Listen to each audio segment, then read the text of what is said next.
In this week's video, we will be discussing the override diameter feature available to us in Mastercam 2020.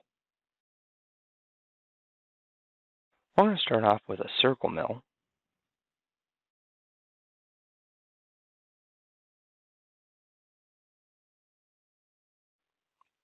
After we have our features selected, we can then green check and backplot.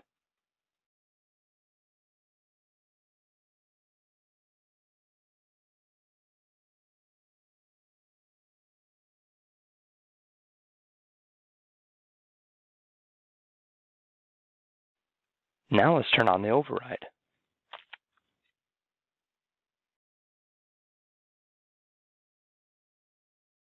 And from here you can either enter in your own value or you can select one from the model.